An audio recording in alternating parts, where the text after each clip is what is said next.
Morning, everybody. Coming at you from the morning of the stage 11. So the rest day is well and firmly behind us now. We thought we might have a nice, easy cruise yesterday on a flat stage, but the wind and the chaotic roads made sure that did not happen. But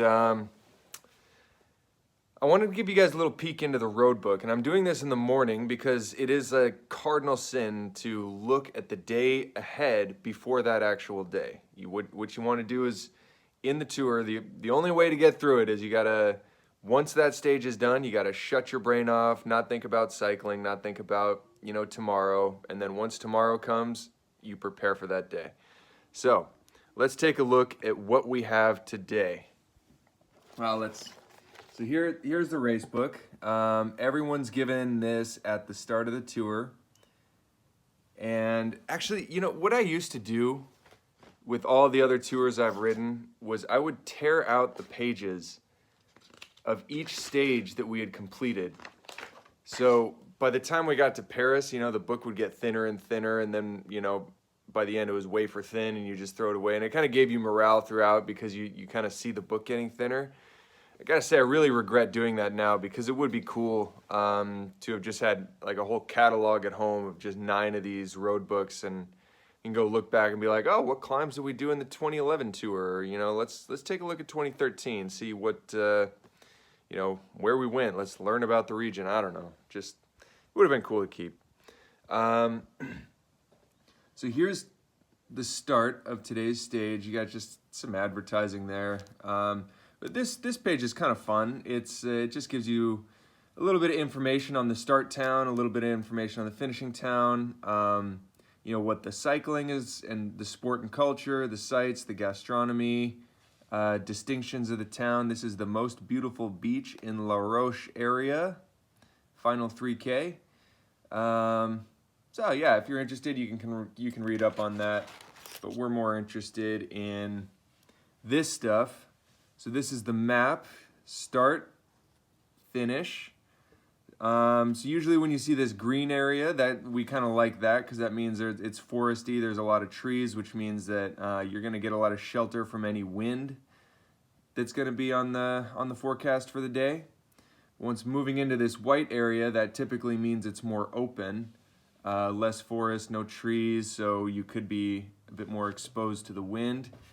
The wind is supposed to be coming from this direction, but it's not too strong. But it doesn't take much to cause a little bit of nervousness in the peloton. We'll see what the directors say about that. This page is we don't really bother with this as riders. It's access to the start and how to evacuation plan.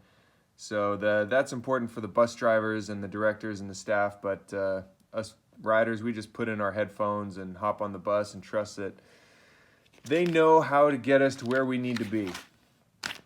So, moving on. Here you got the profile of the stage. As you can see, it's mostly flat. A little bit of lumpy stuff here in the middle. Here you have one categorized climb. It's a Cat 4. A little over a K, about 4.5%, so nothing too serious. Here you have the sprint finish, a little profile. Looks like you gain a little bit of elevation, and then here's the map. So with 3K to go to the sprint finish, we have a little S-bend, but looks like it's all pretty straightforward.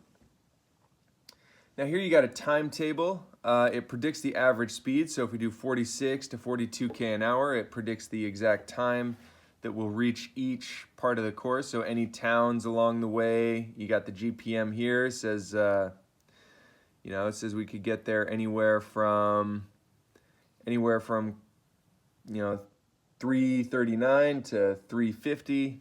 Same with the sprint finish.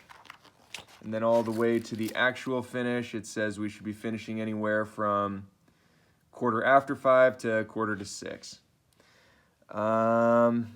Now this is interesting. It gives us a little profile and a close-up of the map of the final 5K, just to let you know if there's any dangers, anything you need to be aware of. So it looks like we have a sharp corner here, come down along the river. Here it has a caution indicator saying sharp bend, so something to look out for.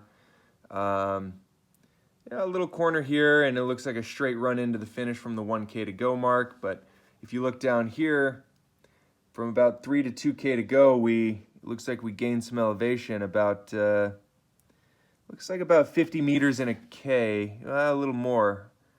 So that could be a good launch pad for someone trying to nip off and surprise the sprinters. So yeah, there you have it. That's one stage of the race, and we got 21 of those. It's a lot to take in.